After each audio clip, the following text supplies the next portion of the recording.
मैं सागर आपसे इस पर चाहती हूँ भाई, ठीक है ये जो संजय कह रहे हैं that could be a point, लेकिन जब हम कल का बजट देख रहे हैं और हम ये देख रहे हैं कि भाई हमने रील बनाने के लिए 1500 स्कूल कॉलेजेस को फंड अलॉट करने की 15,000 एग्जैक्टली स्कूल कॉलेजेस को फंड अलॉट करने की बात हम कर रहे हैं, लेकिन हमारे देश की कोई भी यूनिवर्सिटी, कोई भी कॉलेज टॉप 100 में मार्क नहीं करता और हम कहते हैं कि भाई हम चौथी सबसे बड़ी अर्थव्यवस्था बन गए।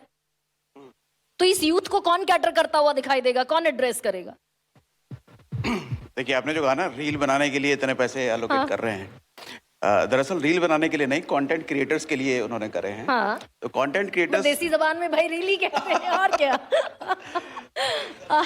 देखिए, कंटेंट क्रिएटर का मतलब ये नहीं होता कि सिर्फ रील बनाना, नाली में लेट पोट करके रील बनाना, कपड़े बदल बदल के रील बनाना, ये यहाँ घूम रहे हैं वहाँ घूम रहे हैं वो रील बनाना।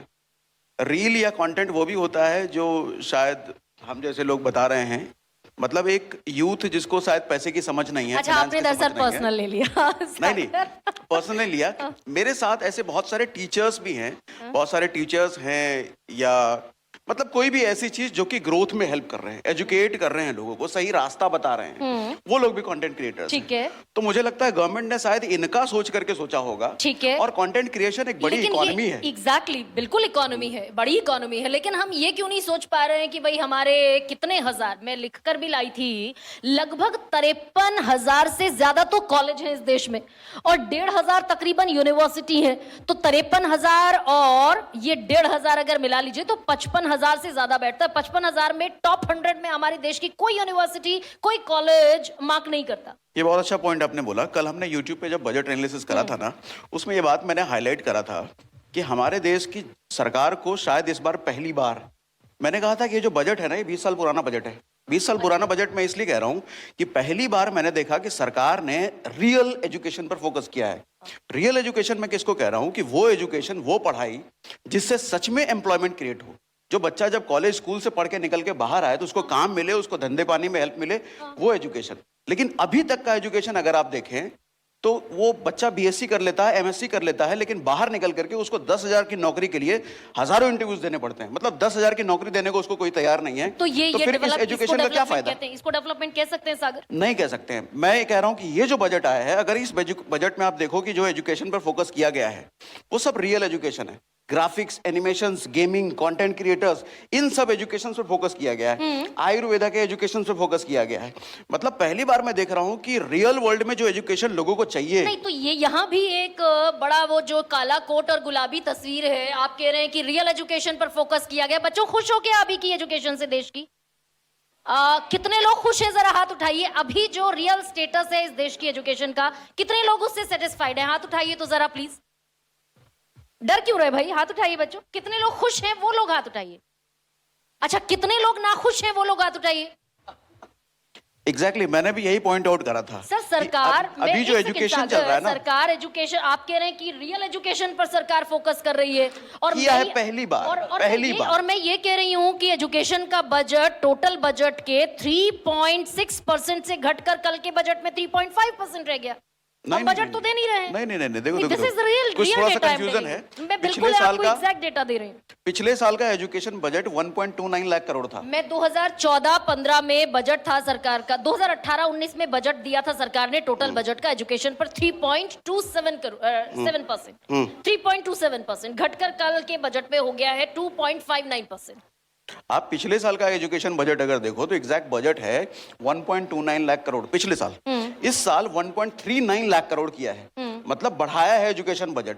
लेकिन मैं तारीफ इसलिए इस बार करूंगा सरकार की, क्योंकि पिछले साल का जो एजुकेशन था वही घटिया 2 टकिया एजुकेशन मैं कहता हूं, जिससे 10,000 की नौकरी भी नहीं मिलती। उन एजुकेशन को तो बंद ही कर देना चाहिए था। आप भी इस बात से सहमत कर रहे हो कि भैया उस एजुकेशन से कोई काम नहीं आता रियल लाइफ में। अच्छा। लेकिन इस बार का एजुकेशन बजट जो मैं कह रहा हूं कि आप देखो, बच्चे ग्राफिक्स सीखने के लिए प्राइवेट इंस्टीट्यूट में जाते हैं, एनिमेशन सीखने के लिए प्राइवेट इंस्टीट्यूट में जाते हैं। अब सरकार वो काम कर रही है। कंटेंट क्रिएटर बनने के लिए यूट्यूबरों के वीडियो देखे जाते हैं, इधर उधर के कोर्स लिए जाते हैं। अब सरकार उसमें वो काम कर रही है। आयुर्वेदा जो कि हम, मैं ये तो जो बड़ा मोटा सा फैक्ट मैंने आपके सामने रखा, टॉप 100 में हमारे देश की कोई यूनिवर्सिटी नहीं है। दीपक जी, मैं हाँ बताइए। एक चीज का यहाँ पे बोलना चाहूंगा हम ये क्यों आशा कर रहे हैं कि पिछले साल अगर मान लीजिए किसी चीज का बजट 1 लाख था तो इस साल 1,10,000 होना चाहिए? जस्ट आप जैसे सवाल पूछ रही हैं, मैं सिर्फ इस पे काउंटर सवाल पूछ रहा सर हूँ। 7 लाख करोड़ बढ़ा है। एक सेकंड मैडम, पिछले साल अगर उन्होंने कहीं 1 लाख करोड़ खर्च करना था या 1 लाख खर्च करना था, उन्होंने एक बिल्डिंग बना दी। अब इस साल उन्हें लग रहा है कि भैया अब तो सिर्फ फर्नीचर ही लाना है, बिल्डिंग खड़ी है, तो उन्होंने बजट घटा दिया। अच्छा, सो यू कैनॉट से कि पिछले साल इतना था, इस साल इससे कम है। Whatever is the need of the hour, madam वो कर रही हैं। मैडम कर रही है। अच्छा ठीक मैं है एक चीज संजय। इसमें और ऐड कर देता हूँ। हाँ। इस वक्त प्रायोरिटी हो सकता है आपको दिख रही हो कि एजुकेशन है, हाँ। एजुकेशन प्रायोरिटी है हमारी, मैं बिल्कुल इस पे डिनाइल पे नहीं हूँ, लेकिन हो सकता है इस वक्त देश को बचाना ज्यादा बड़ी प्रायोरिटी हो, जो उन्होंने डिफेंस पे खर्च किया। डिफेंस पे खर्च कर दिया। I do अगर agree, I do agree कल with को the हमारे concept. पड़ोसी मुल्क हम पे अटैक कर देंगे तो ये सब स्कूल I कॉलेज do धरे agree, रह हालांकि जाएंगे। तो उसमें भी इसलिए 17% से घटकर इसलिए 13% मेरा हो कहना गया है। ये है लेकिन कि अच्छा हम दीपक लोग जी, एक हम सवाल लोग पर मैं थोड़ा लाना सा चाहती हूँ पॉजिटिव आपको। होके सोचें। ठीक। और हम लोगों को Positive- ये जो फ्री की रेवड़ी की आदत पड़ गई है मैडम, इससे निकलना पड़ेगा। जितना जल्दी ये युद्ध निकल जाएगा उतना जल्दी देश तरक्की करेगा। We should be encouraging them not to be dependent on budget but to have their own skill set, कि जिंदगी में वो सर- जब भी अपने कामयाबी पे आगे बढ़ें, उनके हाथ में कुछ ऐसी स्किल सेट हो कि उनको जॉब मिल जाए। Very very very true sir.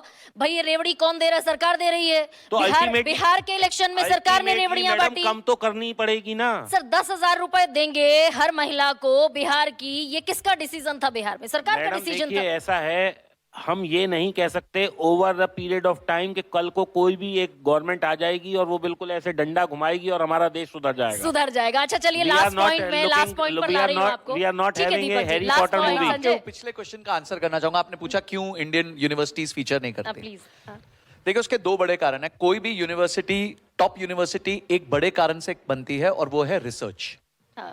आप हार्वर्ड देखेंगे, स्टैनफोर्ड देखेंगे, येल देखेंगे, ऑक्सफोर्ड देखेंगे, उधर रिसर्च पेपर्स लिखे जाते हैं और उन रिसर्च पेपर्स को पब्लिश किया जाता है। वहां पे इनोवेशन होती है, वो लोग पेटेंट्स फाइल करते हैं, तब जाके एक यूनिवर्सिटी का नाम बनता है। मैं नहीं, अभी कल ही पीयूष गोयल, हालांकि मैं चाह रही थी इसको सम अप कर दूं अब एक और लास्ट सवाल लेकर, लेकिन कल ही पीयूष गोयल ने बयान दिया कि भाई बॉस्टन देखिए, बॉस्टन की पूरी इकोनॉमी एजुकेशन से ड्रिवन है, एजुकेशन पर चलती है, और हमें भी अपने यहाँ बॉस्टन जैसे एजुकेशनल हब क्रिएट करने चाहिए। तो हम दरअसल सिर्फ बात ही कर रहे हैं ना 12 साल से, बात देखिए वो करना या तो बल्कि पड़ेगा। कहें कि पिछले 78 साल से। 78 साल से देखिए मैम, वही है कि ओवरनाइट इंप्रूवमेंट तो कहीं भी नहीं होगा, कहीं भी नहीं होगा। बट अभी जो इंडिया में हम लोग मिस कर रहे हैं वो है R&D पे स्पेंड्स R&D हमारे। पे spends, और ठीक। ये भी इकोनॉमिक सर्वे में लिखा गया है लिखा हुआ है कि R&D स्पेंड्स हम नहीं कर रहे हैं। और R&D स्पेंड्स आप कैसे एक्सपेक्ट कर रहे हैं कंपनीज को करने के लिए, जब आपने लोगों को ये आदत ही नहीं डाली। अब मैं आपको इसका एग्जांपल देता हूं। IIT में जो R&D कर रहा होता है, PhD। We are running short of Sure, time. Sanjay मुझे बताइए भाई, सबकी, सारे बच्चों की मम्मियां जो देख रही होंगी, माताएं देख रही होंगी ये प्रोग्राम, सोना और चांदी, बड़ी नजर थी सरकार ड्यूटीज घटाएगी, टैक्स घटाएगी, सोना चांदी कम होगा। उसके बगैर सोना चांदी जो है, चांदी तो एब्सोल्यूट क्रैशिंग लाइक एनीथिंग। तो ये कितना सेफ इन्वेस्टमेंट है लोगों के लिए फर्दर? और चांदी और सोने को लेकर प्रेडिक्शन क्या है आपका? मैम चांदी है ना, बदमाश बच्चे की तरह है। ओके। तो बदमाश बच्चे को तो आपको टैकल करना आना चाहिए। हाँ। और अगर आपके तीनों बच्चे बदमाश हो गए, मतलब जितने आपके बच्चे सारे बदमाश हो गए, तो आपकी तो फिर जीना जो है कैसा होगा सबको पता ही है। हाँ। देखिए इसके लिए एक पॉलिसी होती है। आई एम नॉट श्योर, अभी यहाँ काफी यंग बच्चे हैं, बट एक कहा जाता है एसेट एलोकेशन। जब हम अपना लाख रुपए, 2 लाख रुपए, 5 लाख रुपए निवेश करते हैं, तो हम सिर्फ ये नहीं देख रहे होते मार्केट में चल क्या रहा है। हम एक थाली बनाते हैं इन्वेस्टमेंट्स की, जिसमें दाल भी होती है, चावल भी होते हैं, सब्जी भी होती है, और अंत में गुलाब जामुन भी होता है। पूरी थाली गुलाब जामुन की नहीं बनती।